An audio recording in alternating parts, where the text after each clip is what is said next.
Hey everybody, this is Blake Shook with Texas Bee Supply. Let's talk about one of the most frustrating aspects of all of beekeeping. Whether you are a small beekeeper with one beehive in your backyard or a commercial beekeeper, finding queens is no fun at all and it's tough to do. It does get better with practice, but after looking through and finding hundreds of thousands of queens in the last 15 years of my life, I'm going to show you some tips that I've come to know over the years looking for queens. There still is no silver bullet, there's still no perfect way of doing it, but I'm going to show you a few things that might help you out a little bit. So one of the first things is don't over smoke your hive.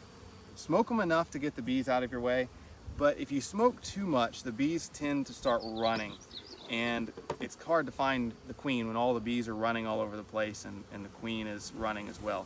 So I just give them a little bit of smoke, more to get the bees out of my way than anything else. I usually start with the second frame, and I'm always looking at what's on the frame. If it's just a frame of capped honey, like this one is, and this is capped honey up here, uncapped honey down here, unlikely the queen's gonna be there, right? Because she's gonna be, again, capped honey. She's gonna be where there is somewhere for her to lay. I like to set one frame aside, so I've got plenty of room to work. Now, one of the greatest tips I've got is when I pull this frame up, before I look at this frame in my hands, I look at the frame that's facing me still down in the hive. Because what happens is when that queen is exposed to light, she turns and starts running down towards the bottom of the frame where it's darker.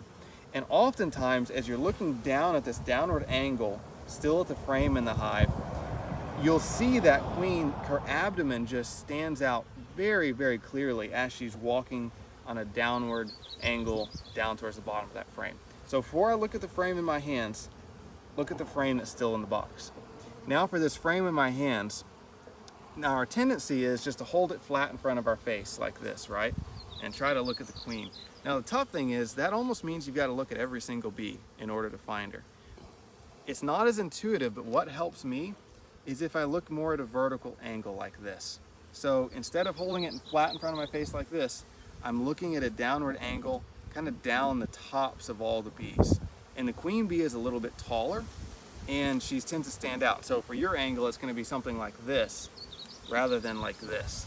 And her abdomen and her thorax just really stand out as you're looking more at this angle rather than flat in your face. So I don't see her here, so I'm going to move this frame, and then I'm just going to keep going through this hive one frame at a time. Again, pulling this frame out, looking in there first, okay? I don't see her. Looking at this downward angle here. Now you don't want to spend too long. I know it can be hard to find her, but you don't want to spend more than 30 seconds or so per frame.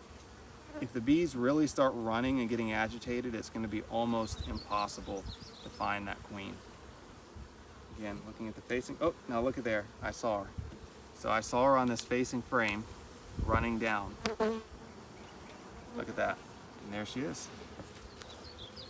Now you do not have to find the queen every time you go through a hive. If you just see presence of eggs and larvae, you're good. So don't feel pressure to find the queen bee every single time you go through the hive. The times you really need to find her is if you're trying to requeen the hive or maybe trying to split the hive. Yeah, so that angle works so much better, and if you're looking at that frame still in the box, then there she is.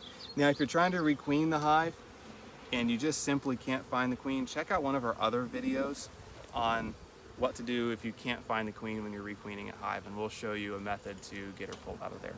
So that's it. It can be simple, it takes a lot of practice, but hopefully these tips will help you find the queen a little faster next time. Thanks guys.